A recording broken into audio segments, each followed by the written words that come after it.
Brought to you by Xander Insurance. Compare rates from top term life insurance companies in seconds at Xander.com.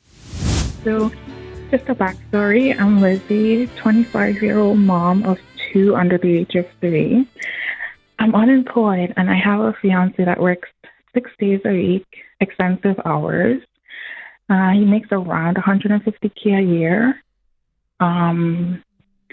But when he's home, he thinks because he brings in all the financial support that all he has to do is be on his phone and do nothing around the house.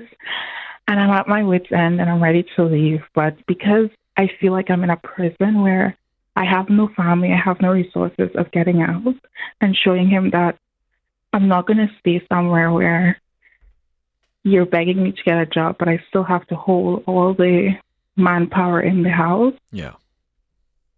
Well, yeah. So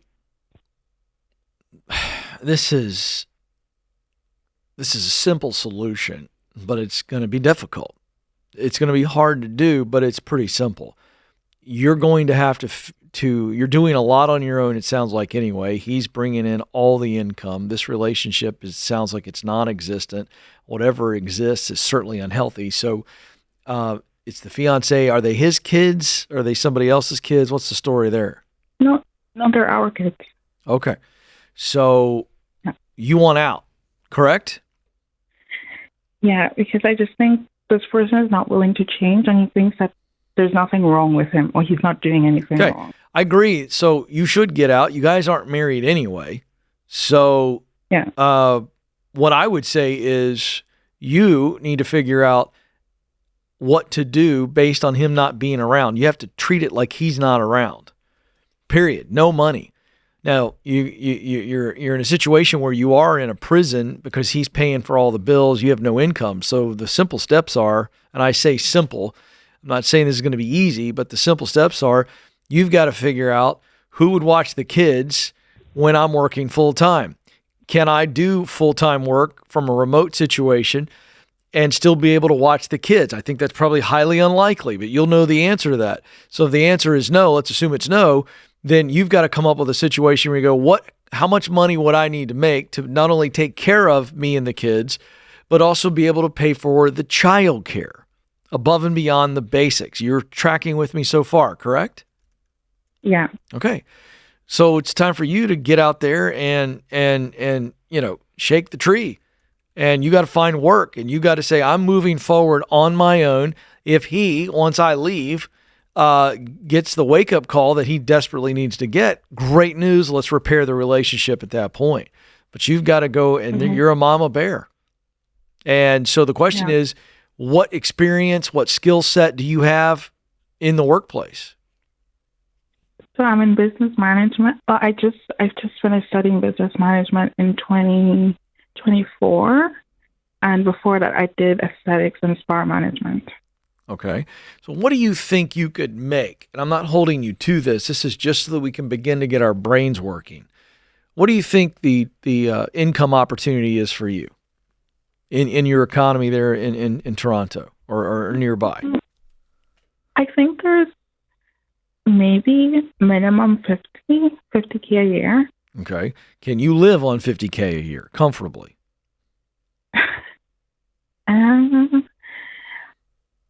Probably not unless it's paycheck to paycheck.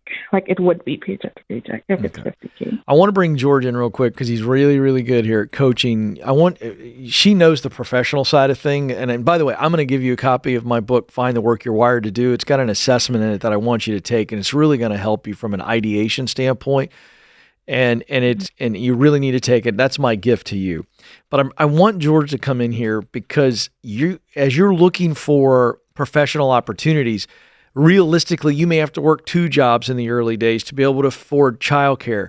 And George, I want you to walk her through what she needs to be doing even now and building an actual budget. My kids, they're also his kids too.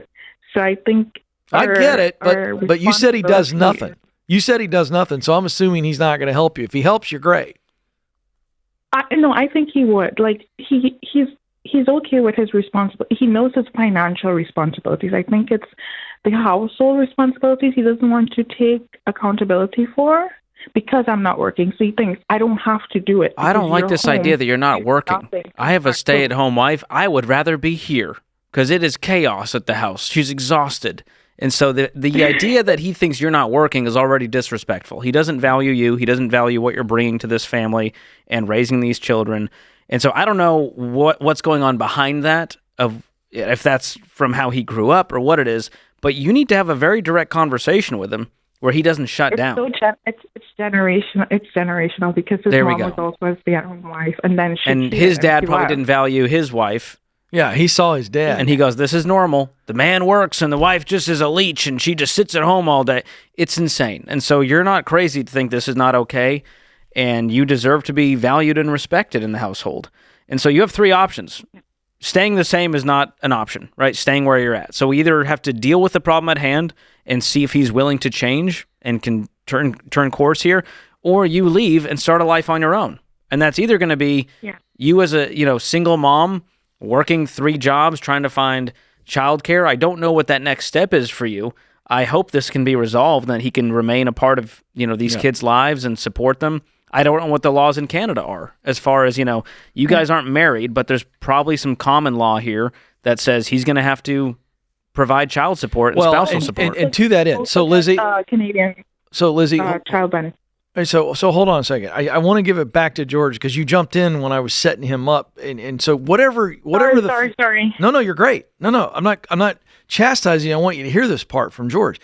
Whatever you think he's going to do to support the kids financially, that, George, becomes a part of this new budget. I want you to walk her through.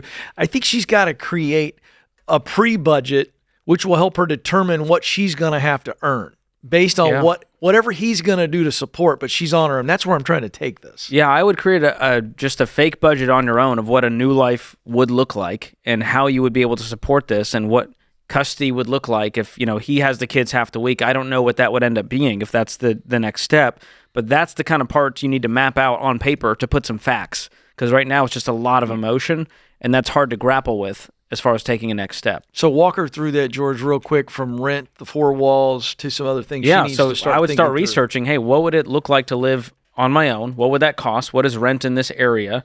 Obviously, the kids are really young, so they'd likely need to be in some type of daycare, or you're working some sort of very flexible remote job where you can take care of them. That's going to be difficult too. And so then map it all out. Food, utilities, transportation costs, all of that. Insurance on my own. What would all that cost? And then go, what do I need to make in order to make that happen? What jobs are out there that pay that with my skill set and time? So you're kind of reverse engineering it. But there's so much going on here where I'm like, he wants her to get a job for what? They don't need the income. He just thinks she's lazy. And so I think they should swap roles for a day. Let him take care of the kids for 24 hours and see if he's a shell of a human at the end of it. I could tell you, I remember we had 3 kids under the age of 3, and I remember one of the first times that Stacy went out for like maybe 90 minutes, I thought I was going to absolutely implode. If anyone depends on your income, you need affordable term life. Never cash value insurance. Visit Xander.com today for quotes.